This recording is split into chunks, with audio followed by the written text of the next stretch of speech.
Rebonjour, pour ceux qui ne me connaissent pas, je m'appelle Calvin, je fais partie de l'équipe de leader élargi à Fireplace. Et donc, comme vous le savez, nous sommes actuellement dans la période qu'on appelle le carême. Le carême, c'est une période avant Pâques et qui dure 40 jours à peu près et qui nous permet de revisiter justement toutes les étapes de la vie de Jésus en partant de la tentation jusqu'à sa mort puis sa résurrection. Et on a déjà eu quelques prédications à ce sujet. Une première autour du retour du Fils prodigue avec Georges. Une seconde la semaine dernière qui portait sur la tentation de Jésus avec John. Et moi aujourd'hui, je viens vous parler d'un autre sujet. La souffrance. Voilà. Je n'aime pas me faciliter la vie, hein, vous savez. Alors, il y a un an, pour ceux qui étaient là, on était à peu près dans la même dynamique. On préparait Carême, et le 31 mars, à peu près, on a fait un culte en commun avec l'église La Cité sur la thématique Espoir vivant. Donc c'était quasiment il y a un an tout pile. Et pourtant, pendant ce moment qui était génial, pour la première fois de ma vie, j'ai fait un malaise. J'ai perdu connaissance pendant quelques secondes. Ruben a eu la délicatesse de rester avec moi pour tout au long du culte. Et ça m'a un peu interpellé, parce que je me suis dit, ça m'est jamais arrivé, je me connais et ça ne m'arrive pas habituellement. Et donc j'ai fait le choix d'aller consulter un peu plus tard, et le médecin que je consulte, je ne pèse pas souvent, donc fait les trucs classiques, elle prend les mesures, elle vérifie, etc. etc. Et en me pesant, je me rends compte que j'ai perdu 10 kilos déjà. Je suis habituellement à un poids qui est de 90 kilos, je suis à 80 kilos. Donc je ne me suis pas rendu compte. Elle prend le temps, elle commence un peu à dire, bon, vos constantes ne sont pas très bonnes, faites des examens. Donc, on enchaîne, je commence une série d'examens. Le lendemain, elle me rappelle d'urgence en disant, vos constantes ne sont vraiment pas bonnes, monsieur, il faut qu'on se voit. Et ça va durer comme ça pendant 4 mois, où je vais enchaîner examen sur examen, séance après séance, et où je vais faire des scanners, des IRM, des radios, côtoyer des personnes qui ont le cancer et me dire, oh là, où est-ce que je suis moi maintenant? Et ça, c'est la partie la plus simple. La plus difficile, c'est qu'on a une fatigue qui est omniprésente. Votre force vitale vous quitte littéralement. Moi, je n'avais plus d'appétit, c'est-à-dire que je peux manger, je n'avais absolument pas faim. En fait, je n'avais pas de désir de manger. Ça veut dire que je pouvais rester pendant 3 jours et je n'ai pas faim et ça ne me dérange absolument pas. Seulement, mon corps, lui, en pâtit. Ça fait que j'ai perdu environ, au plus bas, je crois que j'ai dû être à 69 kg, donc j'ai perdu 23, 24, 25 kg, quelque chose comme ça. Et avec ça, il y a d'autres phénomènes, donc une grosse fatigue et des sueurs nocturnes, par exemple, qui sont là présentes, qui font que je peux changer de t-shirt dans la nuit 4 fois, parce que mon lit est rempli et inondé de sueur. Donc, je ne sais pas ce qui m'arrive, je ne sais pas comment ça se passe. Et surtout, il y a une chose qui est étonnante, c'est que moi, je me dis, pourquoi ça m'arrive maintenant? Pourquoi moi, déjà? Pourquoi ça m'arrive là? Pourquoi? Parce que là, j'ai fait l'expérience de 2 choses. Je suis profondément limité, profondément impuissant, et je ne sais pas trop comment m'en sortir. Et je fais pour mériter ça. Et puis, devant Dieu, je disais, mais n'ai-je pas déjà assez souffert? Entre nous. Donc, il y a plusieurs choses qui vont se produire. Un repli sur soi, parce que j'ai plus l'énergie, pas l'énergie nécessaire pour donner aux gens de l'énergie, de l'attention, quoi que ce soit. Je limite mes contacts à 7-10 personnes grand maximum, avec qui je garde le contact et c'est tout, parce que je n'ai pas la force. On est désespéré parce qu'on tourne autour d'eux. Finalement, les médecins ne savent pas ce que vous avez. On tente des pistes. Et entre les rendez-vous qui ne sont pas des plus rapides et toute la démarche, ça a été une vraie joie. Et puis après, on se révolte contre Dieu, parce qu'on dit, bon, toi là-haut, t'es gentil, mais alors pourquoi je vis ça, quoi? Et en tant que chrétien, je peux vous donner des éléments de réponse très théoriques, très théologiques. Je peux expliquer la souffrance. Dieu a créé un monde bon, et les êtres humains, à son image, à sa ressemblance, y ont été mis, avec toutefois des interdictions. Ils ont outrepassé ces interdictions-là. D'accord. Et dans leur volonté d'indépendance, à ce moment-là, ils ont permis l'irruption dans le monde de ce qu'on appelle le péché, avec comme conséquence la mort. Et la souffrance n'est qu'un des nombreux symptômes, en fait, de ce péché et de cette mort qui est omniprésente maintenant, et qui a altéré profondément cette terre, mais aussi la vie des êtres humains. Ça, je le sais. Mais ça ne m'aidait pas à ce moment-là.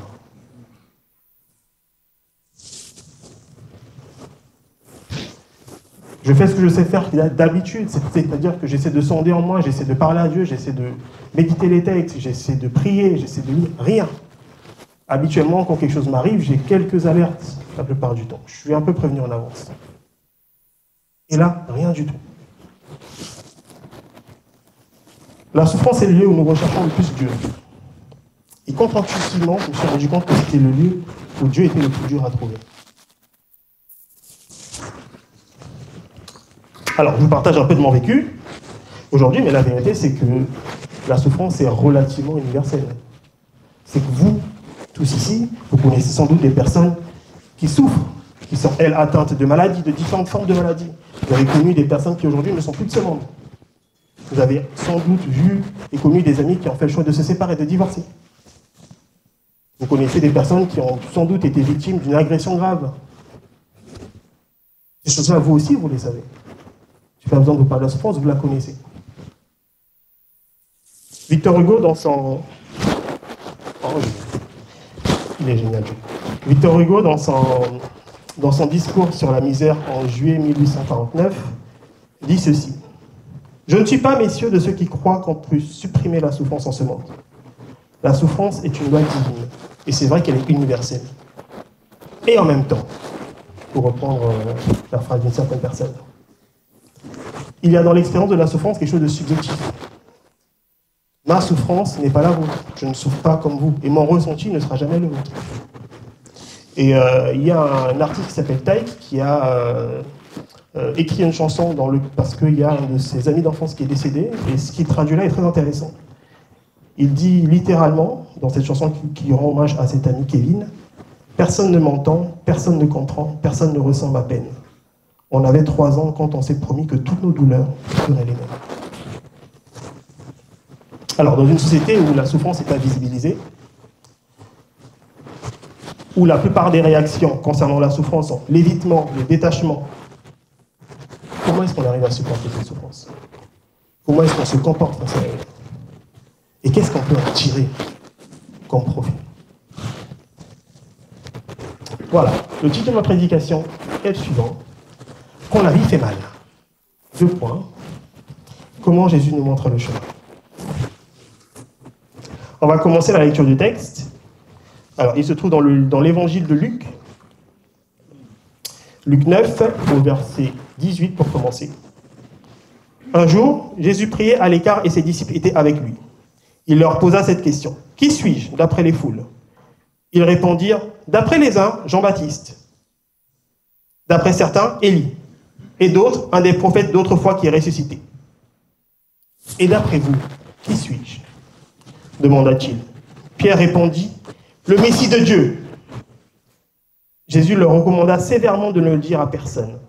Il ajouta qu'il fallait que le Fils de l'homme souffre beaucoup, qu'il soit rejeté par les anciens, par les chefs des prêtres et par les spécialistes de la loi, qu'il soit mis à mort et qu'il ressuscite le 3e jour. Puis il dit à tous, « Si quelqu'un veut être mon disciple, qu'il renonce à lui-même, qu'il se charge chaque jour de sa croix et qu'il me suive. Car celui qui voudra sauver sa vie la perdra, mais celui qui la perdra à cause de moi la sauvera. » Le premier point, et ce qui ressort de ce texte, c'est qu'il semble que tout le monde a une opinion sur Jésus. Et encore aujourd'hui, je pense que beaucoup de gens ont une certaine opinion de Jésus, ou sur Jésus. À l'époque, c'était peut-être un prophète revenu, c'était l'Élie qu'on attendait. Aujourd'hui, c'est peut-être un grand sage, un maître spirituel, un gourou, un escroc, selon notre sensibilité. Donc la question, il la fait très large. Mais ensuite, il vient plus intimement, poser à chacun d'entre vous. Mais pour vous, qui suis-je? Et c'est la question peut-être qu'il pourrait poser encore aujourd'hui, pour chacune des personnes ici, pour chacun d'entre vous. Qui est Jésus? Pas pour votre père, pas pour votre mère, pas pour votre voisin, mais pour vous. Qui est-il?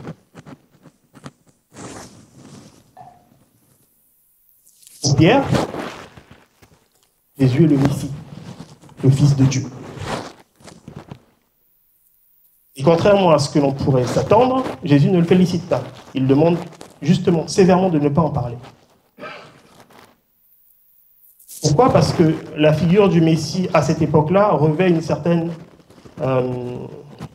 questionnement. Le Messie est annoncé, on sait qu'il doit venir, donc les Juifs le savent, et les Juifs l'attendent. Et juste avant cette séquence-là, il y a une séquence où le Christ multiplie les pains. Et ce qui se passe, c'est que la foule est tellement en joie qu'elle veut commencer à le célébrer comme étant un roi. Et c'est pour ça, notamment, qu'il leur interdit à ce moment-là de ne pas le faire. Parce que contextuellement, ce n'est pas approprié. Pourquoi? Parce que la foule a une attente particulière. Ils attendent un Messie triomphant. Leur attente, basée sur les prophéties et sur quelques interprétations, se disent, le Messie qui vient sera un prêtre. Il relèvera le peuple. Le Messie qui vient sera un prophète. Et c'est pour ça que certains disent que tu es un prophète. Et d'autres courants encore s'attendaient à un Messie qui serait lui un roi de la lignée de David, qui naîtra à Bethléem.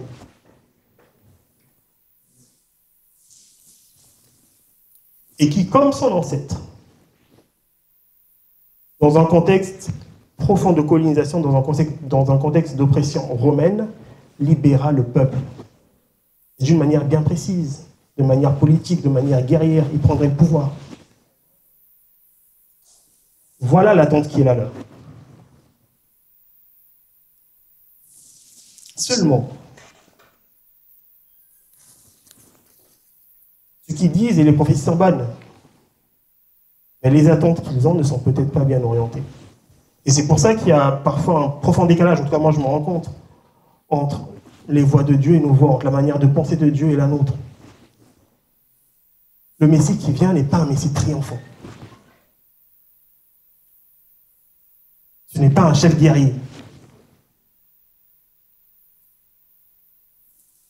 C'est un Messie souffrant. Et ça, c'est étonnant. Un libérateur souffrant.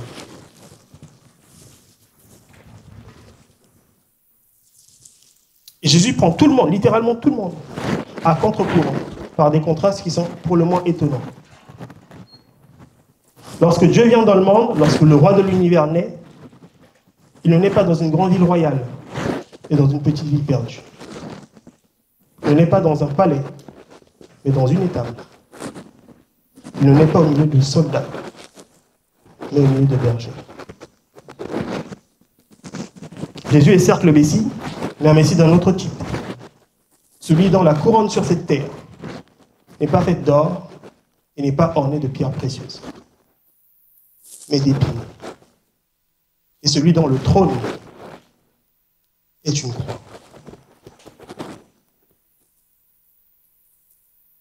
Et pour moi, c'est l'une des raisons pour lesquelles nous pouvons avoir foi en Jésus. Parce qu'il n'est pas venu expliquer la souffrance. Il est venu pleinement la remplir de sa présence. Il est venu pour la vivre avec nous, à nos côtés. Il s'est fait solidaire de nos souffrances. Je dirais même plus. Il est venu les prendre sur lui. Nous avons un Messie qui est souffrant avec nous. Tout au long du ministère de Jésus, celui-ci, vous le verrez, est particulièrement sensible à la souffrance humaine. Qu'elle soit d'origine physique, psychique ou spirituelle. L'une des premières résurrections qu'il effectue, c'est parce qu'il est ému de compassion. Le texte dit qu'il y a une dame qui est veuve, donc elle a déjà perdu son époux, et qui vient de perdre son fils. Alors qu'il rentre dans la ville, il voit la dépouille mortuaire qui est en train de passer, et cette dame qui est en train de pleurer. Ému de compassion, il lui dit ne pleure pas. Et à ce moment-là, il opère un miracle.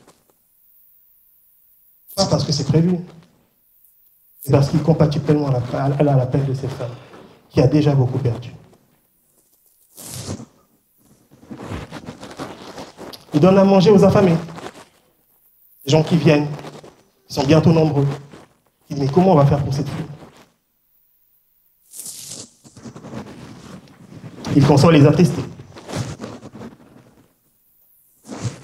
Il pleure lui aussi, frappé par la douleur du deuil, lorsqu'il se rend compte que son ami Lazare est mort Et que ses sœurs Marthe et Marie sont là en train de pleurer aussi.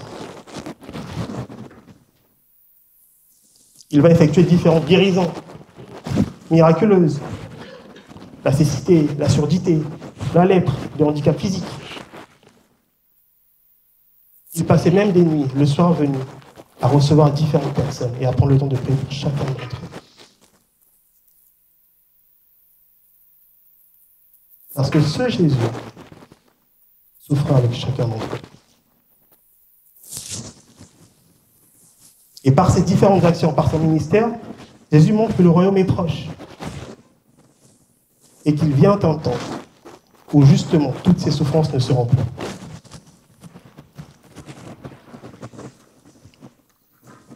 Et ça ne s'arrête pas là. Le Messie, certes, souffre avec nous, mais il souffre aussi pour nous. Donc c'est profondément limiter l'action de Jésus que de considérer que celle-ci n'a eu d'effet que sur les autres. Il a lui-même été la proie de terribles souffrances. Et tant de fois encore, les forces du mal se sont abattues sur lui. Le rejet des siens. Il est venu et les siens ne l'ont pas accueilli. Une hypocrisie profonde des chefs religieux, qui par différents stratagèmes, par des manipulations, par des conspirations, par des calomnies, voulaient constamment le piéger. Vous vous rendez compte? Vous allez dans un endroit, vous voulez tenir un discours, et vous savez que constamment il y a des gens dans la salle qui n'ont que pour seule intention de vous tendre les pièges, que vous fassiez des erreurs, de vous avoir en embuscade. Les tentatives d'assassinat. Parce que plusieurs fois, il a échappé à la mort, parce qu'on a essayé de le lapider. La trahison d'un de ses amis, Judas. L'abandon des disciples, quand les choses sont devenues bien difficiles, et que chacun a fait le choix de s'en aller. Le reniement de Pierre. L'injustice des tribunaux. Qui, alors qu'il est innocent, alors que des fausses accusations sont faites, que les témoignages qui sont annoncés ne fonctionnent pas, ne corroborent pas, il est quand même condamné. La brutalité des soldats romains, les moqueries du peuple juif, et pour finir, le supplice sous la torture de la croix. Ça fait beaucoup, hein?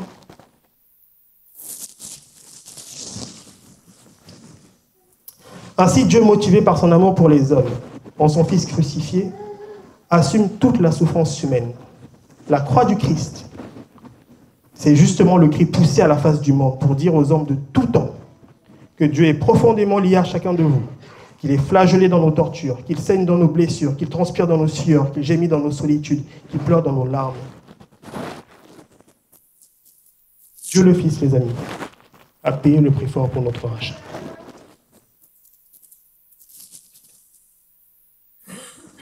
Et face à toutes ces souffrances, comment Jésus réagit? Parce que parfois, c'est la haine qu'on pourrait avoir. Pourquoi est-ce qu'on fait ça? De la colère. Parfois, notre âme voudrait crier « Vengeance, vendetta !» Comment lui réagit? Nous ne choisissons pas nos souffrances. Sinon, croyez-moi, je prendrai les mots difficiles. Mais nous pouvons choisir toujours ce que nos souffrances produisent en nous et comment nous y réagissons. Alors, voyons un peu comment le fait notre Seigneur. Premièrement, lorsque c'est très difficile, dans le jardin de Gethsémane, il est conscient de son état. Il n'est pas dans un déni. Il ne fait pas un détachement par rapport à ses émotions. Et là, il dit, mon âme est triste jusqu'à la mort. Et il assume pleinement. Et deuxièmement, en ce qui le concerne, il parle à son Père. Il prend le temps dans la solitude de prier. Et même un peu de négocier. S'il y a moyen que ça n'arrive pas, moi je suis très preneur. Et il se ravise.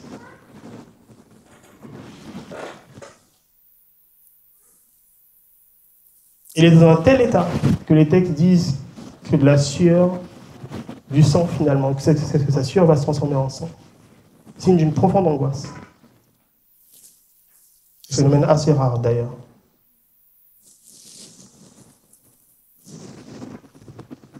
Et là, dans ce contexte-là, ce qui se passe, c'est que les textes disent qu'un ange est venu pour le fortifier, pour l'accompagner, lui donner un peu de force. Et ça, c'est que la première partie. Et ensuite, il y a la seconde. Au pire du pire du pire, sur la croix, qu'est-ce que tu réponds, Jésus? Alors, il y a différentes paroles que le Seigneur prononce sur la croix. Et je me suis rendu compte que chacune d'elles touchait plus ou moins, alors c'est un peu difficile de catégoriser, mais plus ou moins en 3 parties. Il y a pour moi des paroles de foi, des paroles d'amour et des paroles d'espérance. Des paroles de foi.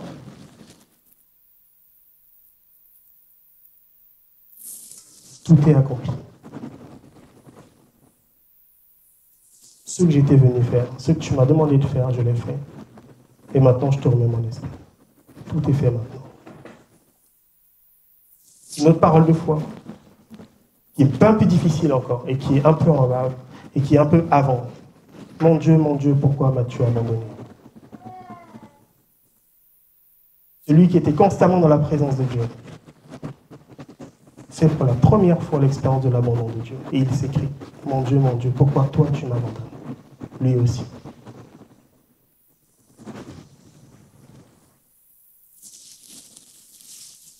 Mais moi, ce qui me retient, c'est pas le pourquoi tu m'as abandonné, c'est le mon Dieu. C'est même dans sa souffrance. Il sait qu'il y a un Dieu. Des paroles d'amour. Alors qu'il voit sa mère qui est là. Celle qui a vu un ange venir, qui l'a porté 9 mois dans son ventre, qui a cheminé avec lui tout du long. Celle qui, jusqu'à la fin, fait le choix de marcher et de voir son fils être crucifié, moqué par tout le monde. Je ne suis pas une mère, mais je n'ose pas imaginer la douleur que c'est. À celle-là, il y a une attention toute particulière qui lui donne un autre fils. Et voici ton fils, on prend ton Jean. Et à Jean, lui demande une chose, en disant voici ta mère, c'est de prendre soin de la mère qui a été la sienne.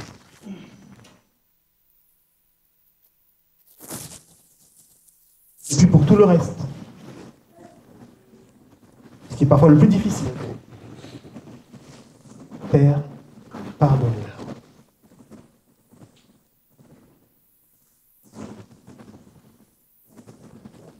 Et puis pour moi, il y a aussi des paroles d'espérance.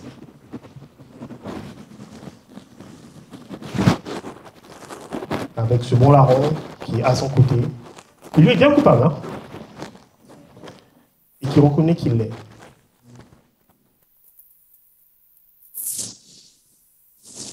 À lui, il lui dit, tu seras avec moi aujourd'hui dans le paradis. Donc pour dire, alors oui, tu as peut-être fait des choix, et tes choix t'ont conduit jusqu'ici. Et ton existence ne s'arrêtera pas là.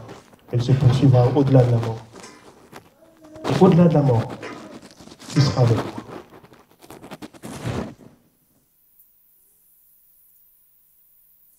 Et enfin, Père, entre tes mains, je remets mon esprit.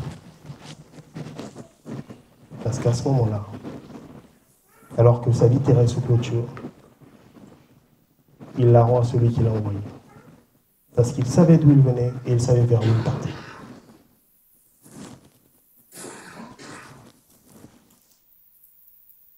Alors, et en ce qui nous concerne dans tout ça, parce qu'une invitation nous est lancée.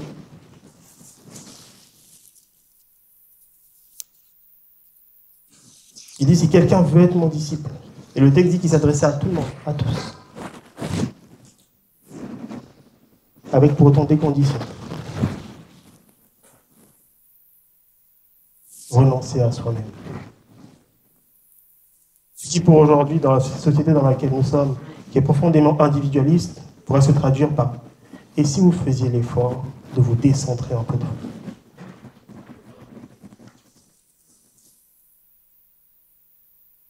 De ne pas penser constamment à vos intérêts.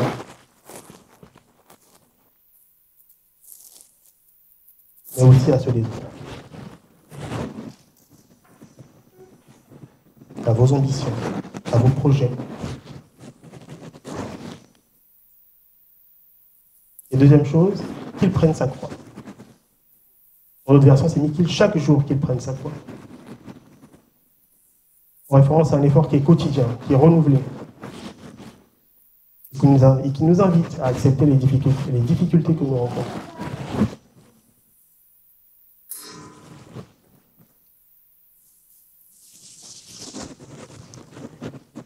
Et je peux vous parler de plein de disciples. Il y a un prédicateur très connu qui s'appelle Charles Spurgeon, que certains dénominaient comme étant le prince des prédicateurs, qui rassemblait des foules, et qui pour autant souffrait profondément de dépression, et qui l'a écrit, et qui a continué à cheminer avec Dieu. Je peux vous parler de Timothy Keller, que certains connaissent ici, et dont certains ont lu les livres, qui est décédé il y a quelque temps, qui a fait l'expérience du cancer.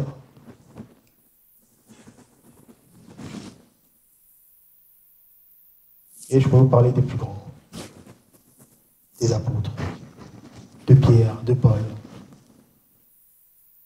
Prenons Paul par exemple. Parce que lui aussi, il en a bavé. L'une des questions que je me suis posée en ce qui le concernait, et je ne le savais pas, jusqu'à ce que, en mai dernier, alors que Benjamin Radley vient et il fait une prédication sur l'estime mutuelle dans Romains 12, je tombe sur ces versets que je connaissais, mais que j'ai redécouverts, et qui ont été les seuls avec lesquels j'ai marché et que je marche depuis maintenant ces derniers mois. L'espérance, qu'elle soit votre joie. Romains 12, 12. Les épreuves, qu'ils vous trouvent plein d'endurance. Priez avec persévérance. Et moi, c'est la première phrase, parce que la foi, d'accord, je connais un peu, l'amour, ok. L'espérance, je connaissais un peu moins. Et il dit que l'espérance soit notre joie. Et quand on connaît un peu la vie de l'apôtre Paul, on se demande, et c'est récurrent chez lui, la question de la joie est récurrente chez lui. Dans l'Épître aux Philippiens, il dit « Réjouissez-vous toujours dans le Seigneur, réjouissez-vous, réjouissez-vous, réjouissez-vous ». Il n'arrête pas de le dire. Mais comment tu trouves de la joie dans le fait, mon ami, d'être lapidé? Comment tu trouves la joie dans le fait d'être en prison? Comment tu trouves de la joie dans le fait de constamment avoir une vie qui est profondément incertaine? Et même dans les prisons, apparemment, ils se mettaient à chanter, à louer Dieu. Comment tu fais ça? Parce que moi, dans une prison, crois-moi, j'ai tout sauf envie de louer Dieu au milieu de mes souffrances. Et la réponse est là, sous nos yeux. L'espérance. C'est qu'en ce qui concerne Paul, il avait fait le choix de regarder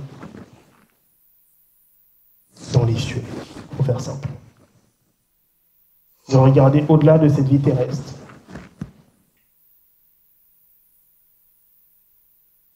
Et de courir pour un prix qu'il ne gagnerait certainement pas sur cette terre. Et qui lui était réservé dans un autre monde.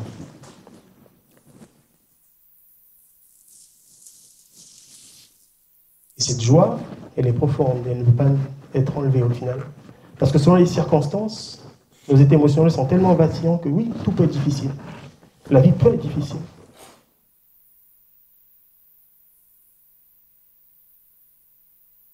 Et lorsque l'on sait que le Christ est venu, qu'il a vécu parmi les hommes, qu'il a souffert, qu'il est mort, qu'il est ressuscité,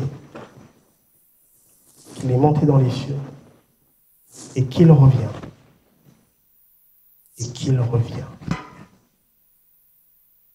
alors qu'il n'a pas menti précédemment. On peut se dire, dans le pire des cas, s'il ne revient pas tout de suite, moi je le dévancerai un peu et j'irai vers lui. Et la promesse qui nous est faite, c'est que ni la souffrance, ni la mort, n'auront le dernier mot. Ce qui est énoncé dans Apocalypse 21. Alors je vais vous le lire. C'est l'apôtre Jean qui en parle et il dit « Je vis la ville sainte, la nouvelle Jérusalem, descendre du ciel, d'auprès de Dieu, belle comme une mariée qui s'est parée de son époux, qui s'est parée pour son époux. Et j'entendis une voix forte venant du trône qui disait « Voici la tente de Dieu avec les hommes. Il habitera avec eux, ils seront son peuple, et lui, Dieu, avec eux, sera leur Dieu. Il essuiera toute larme de leurs yeux. La mort ne sera plus. Il n'y aura plus ni deuil, ni plainte, ni souffrance. Car ce qui était autrefois a définitivement disparu. Alors celui qui siège sur le trône déclara « Voici, je renouvelle toutes choses. » Et il ajouta « Écris ces paroles, elles sont vraies et entièrement dignes de confiance. »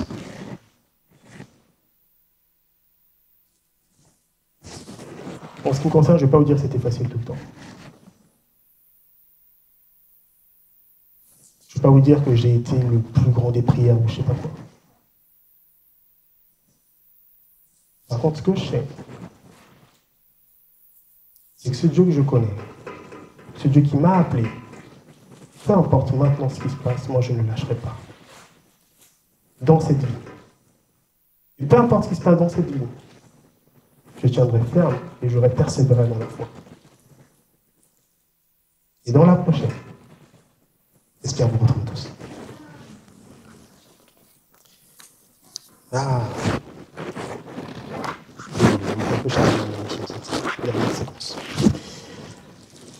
J'aimerais qu'on prie, ça vous va?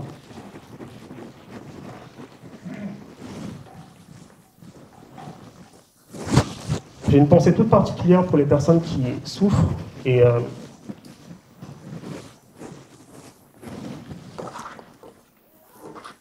l'une des choses qui est utile, l'une des choses que Jésus fait aussi, c'est qu'il demande à ses disciples d'être à ses côtés. Voulez-vous prier un peu avec moi, alors qu'il est au milieu des troubles et de la souffrance? Alors s'il y en a peut-être entre vous qui traversez des choses pas évidentes, qui souffrent profondément, et qui ont besoin de prière, on va prier tous ensemble. Et s'il y en a pour qui ont besoin de prière et tout particulier, je vais juste demander de lever la main de manière à ce que les personnes qui soient à vos côtés puissent prier avec vous. On va tous fermer les yeux.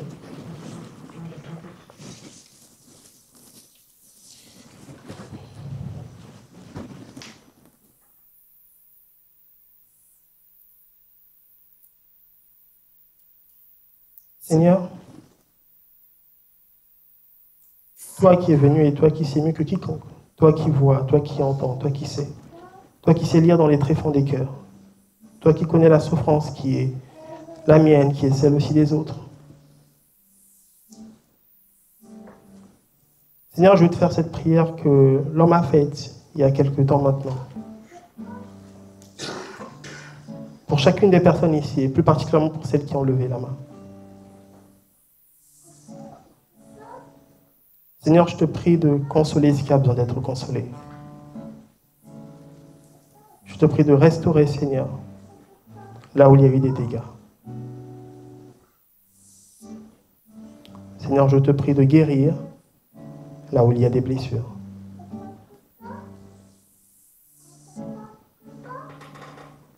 Et Seigneur, je te prie de raviver ce qui était mort. Fais-le par ton esprit.